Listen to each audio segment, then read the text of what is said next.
All right, so today I wanted to start by talking about this story that Ezra Levant, I don't know if he was the first one who reported on it or not, but he basically made it go viral. And in this video that he tweeted out, again, 4 million views.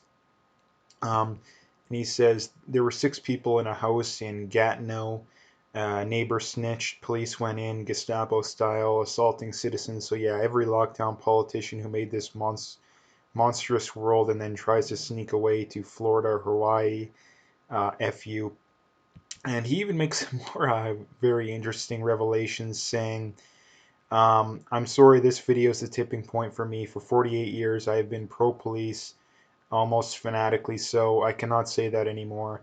I know there are still good cops out there, some of my friends, but as the violent enforcers of the lockdown, I no longer support them. Now, again, he does make the point that it isn't the cop making the law, the cops making the laws, and again, I would acknowledge that as well. But I'm in the same boat. Like I was never as much of a supporter of the cops. I was kind of a reluctant supporter of the cops, basically just in the analogy that again, I don't support the vast majority of the rules that they're enforcing. They're enforcing a completely unjust system. The only times that you would find me defending the cops is when it comes to the whole BLM stuff, which is a completely different story in and of itself. Which again I've gone into a great deal if you want to find that. But anyway, the main point of this being is that I think this is terrible on every level. This is terrible on every level because it seems like the goal here is to create as much distrust between the people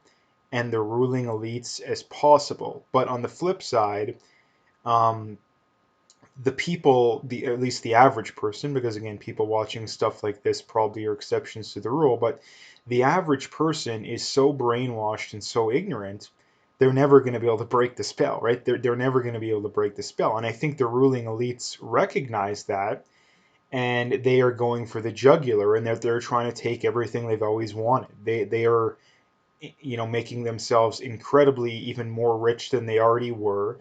They were imposing draconian, incredibly authoritarian laws, and not only that, because of all the propaganda that's being pumped out there, they're convincing the average person that it's a good thing. And I think this has got to be one of the most astounding things of the modern era is the amount of Stockholm syndrome that's going on right now. I think it's absolutely astounding. And that again, you have a very large percent of the population that has been convinced by government and convinced by the media to do something that goes directly against their own self-interest. And this isn't even selfish self-interest too. Like this isn't at all. Like I always point out, it's the craziest thing that you have all these people though we're so worried about fascism. Right? We're worried about fascism, but yet they support stuff like this.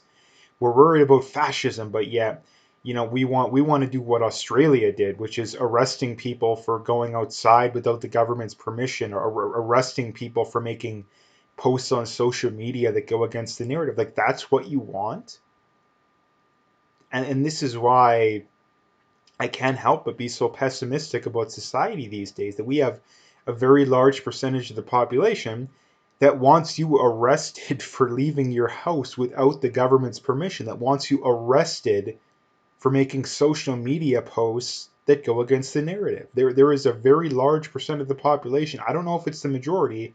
I don't think it's the majority, but it's enough people that it's very scary. It's enough people that it's very scary. And it's like I've been pointing out for months now. This stuff's going to get worse before it gets better. Now, again, given the current circumstances with all these politicians getting caught not following their own rules, um, we should be open already. Like we should be open, and this is this is the funniest thing too. The people that support these lockdowns, they have to be some of the dumbest people I've ever seen in my life. And that here's the thing: like if you want to have the debate about how bad the virus is and whether or not the lockdowns work, that's not something we even need to be having to prove these people wrong. Because again, if the virus was so deadly, if the restrictions worked so well, the politicians would be following them themselves. And again, this isn't a right wing thing. This is another reason why these people are complete and utter idiots, and why it just astounds me as well is that we've seen almost exclusively Democratic politicians in the states have been doing this for 6 months now. They've been doing this for 6 months, and nobody seemed to care. Like Patty Haydu did it. No one cared. There's an NDP from a person from Manitoba that was doing. Again, like Justin Trudeau spent Christmas with his family. Is anybody up in arms about that? No. Again, like this is one of the other big reasons why things are so bad these days is because people are so polarized. They just refuse to call a spade a spade. If their side does it, and this is the thing. It is worse on the left because you have a guy in Ezra Levant who is considered, at least especially amongst leftist circles, to be one of the most partisan right wing people in existence. But yet here he is calling for, basically being heavily critical of the police in step with the left, and calling for these UCP members of parliament to resign. So again, it is more of a leftist problem. Like let's just be honest about it. Again, Randy Hillier spends Christmas with his family and everyone's all up in arms about it. Justin Trudeau does the same thing. Now again, he may not have been with the same amount of people. I don't know about that, but nobody cares. Like nobody cares. Again, this is why things are so bad these days, and people just need to. People need to break the spell. But the problem is that the spell has been it's so convincing and so overwhelming that a lot of people just can't do it. Like they just can't do it. Um, so anyway, the next thing I wanted to bring up here is from Frank's Bullets here on Twitter saying 8 months ago, people not staying home were the problem. 1 month ago, people not wearing masks are the problem. 1 month from now, people not getting vaccinated are the problem. 8 months from now, people leaving their zones are the problem. Where does it end, and at what point do you fight back? Again, like it definitely encourages me that there is a good amount of people that disagree with this garbage. The problem is that the people that want this garbage going on are making their voices heard more than the people that aren't. Like that's the big problem. Like that's the big problem. Now, again, the best thing people can do, I think, is simply speak up when you're talking to people. And this is the other thing too, that in my personal opinion, this is something that I would consider ending relationships on again, or ending relationships from, because again, this isn't a minor political disagreement. Like this isn't a minor political disagreement. If you have a family member or a friend who thinks that your livelihood should be completely destroyed because of this whole situation, personally, I would not want a relationship with that person. Personally, I don't see how anybody could reasonably argue, differently.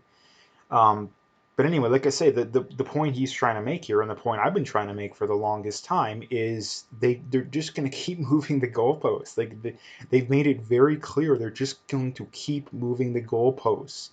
When we first got into this, it was 15 days to slow the spread. There's two very important things to bring up there. Number one, that it turned out to be a heck of a lot longer than that. We're still going through it.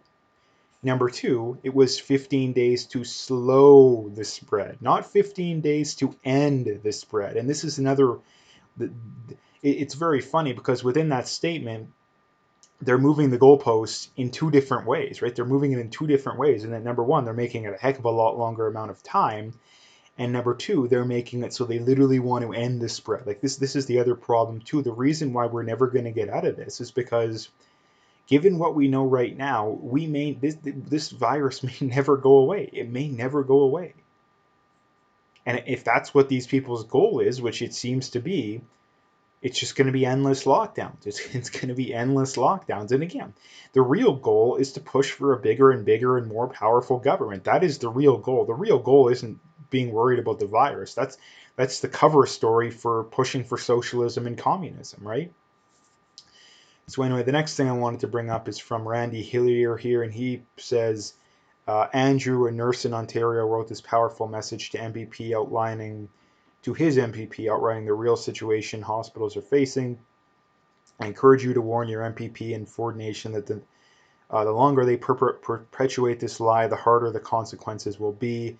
And again, I'm not going to read into it here, but I mean, again, you can read this one part here saying hospitals were busier in 2018 when all-cause mortality was higher for that flu season than it is during this supposedly deadly pandemic. And again, this is another reason why I don't trust a word any of these hospitals or doctors say, is because they're either misleading people, they're lying to people, or they're so incompetent that they're nowhere near qualified to be speaking on the topic. Because here's the thing, regardless of what their credentials are, it doesn't make a difference in that more people were in the hospital in 2018 because of the flu than are in the hospital now because of the virus, right? They are lying to people. They are lying to people that because, oh, there's literally a handful of hospitals of the thousands in Canada that are at capacity or a little at capacity or a little above, then that's proof that the hospitals are overwhelmed when they're lying to people. They're lying to people.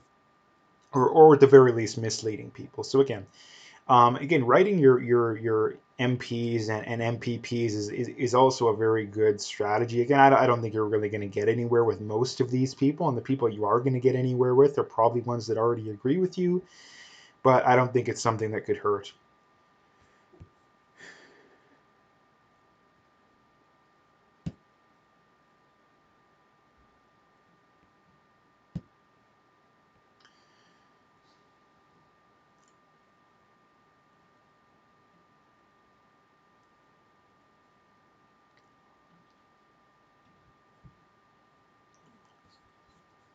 And the last thing I wanted to bring up here, it took a while to load, there is retail groups warn businesses will lose everything due to new Ontario lockdowns.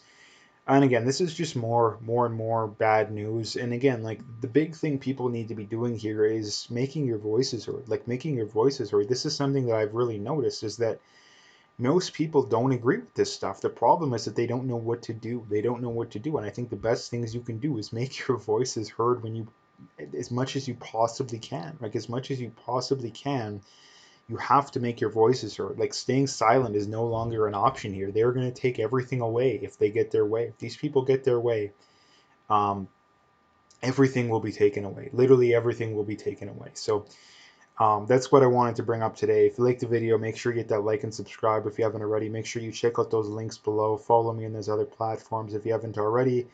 If you want to donate, you can do that as well. Again, I appreciate whatever support I can get. But like I say, check out those links. Stay tuned for more and have a good day.